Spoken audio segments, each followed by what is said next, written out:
السلام علیکم student of 9 class پاک studies unit number 2 making of Pakistan قیام پاکستان میں ہمارا آج کا ٹاپک ہے شملہ کانفرنس 1945. ٹھیک ہے.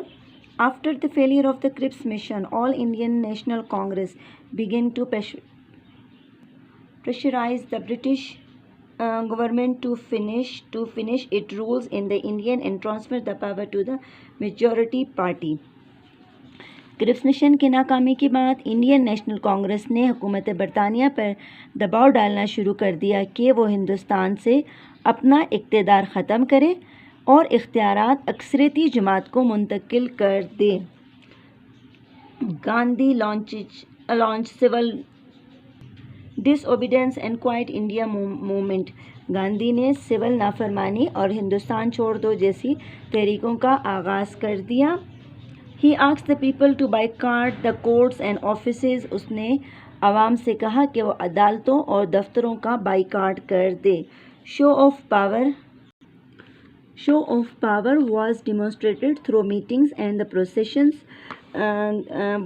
جلسوں اور جلوسوں کے ذریعے طاقت کا زبردست مظاہرہ کیا. The World War II was turning in the favor of the British and its allies.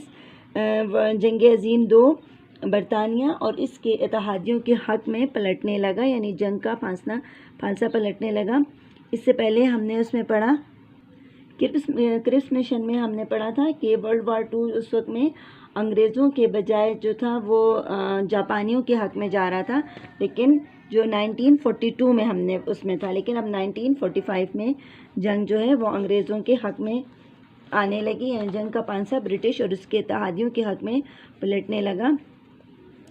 Seeing the changing circumstances, Congress tried to join Muslim League in order to increase the pressures.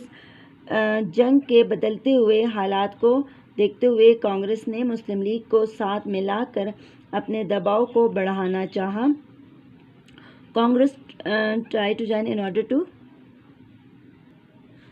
Gandhi invited Quaid Azam رحمۃ اللہ علیہ to join the collective struggle, but he was intelligent and far-sighted enough to be trapped. Gandhi نے قائد اعظم کو مشترکہ جدوجہد میں شامل ہونے کی دعوت دی، لیکن وہ ایسے جال میں پھنسنے والے نہیں تھے، یعنی قائد اعظم ایک انٹیلیجنٹ اور فور سائٹڈ تھے، ٹھیک ہے، دور اندیش تھے، اس لیے وہ ان کے شانسے میں نہ آئے.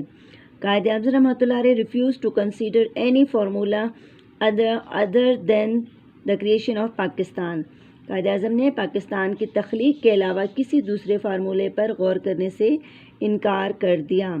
Lord Wavell was the British viceroy in the India. Lord Wavell Hindustan میں برطانوی وائسرائے تھا. He announced to call for a conference to the thinking over the issues of the subcontinent so their decision could be taken regarding the constitution of the future, formulation of the government and election of the assemblies. Lord Wavell نے برصغیر کے مسائل پر غور کرنے کے لیے ایک conference بلانے کا اعلان کیا تاکہ مستقبل کے آئین، حکومت کی تشکیل اور اسمبلیوں کے چناؤ کے متعلق بنیادی فیصلے کیے جائیں. Following points were including in the Wavell plan. ٹھیک ہے، لارڈ ویول کے پلان میں درج ذیل نکات شامل تھے. فرسٹ ہے the constitution of the future will be made with the will of the all political forces.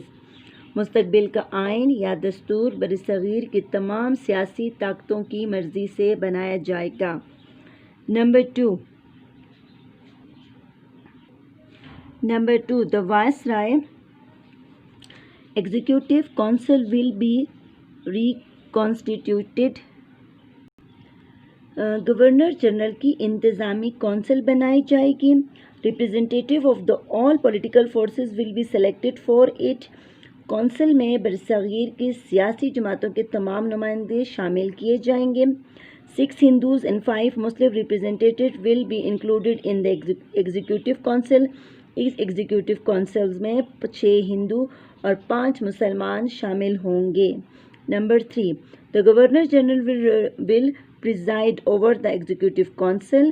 Governor general اپنی انتظامی کونسل کی صدارت کرے گا. All the members of the executive council will belong to the subcontinent except the commander in chief. Commander in chief کے علاوہ دوسرے تمام Arakan council کا تعلق برصغیر سے ہی ہوگا.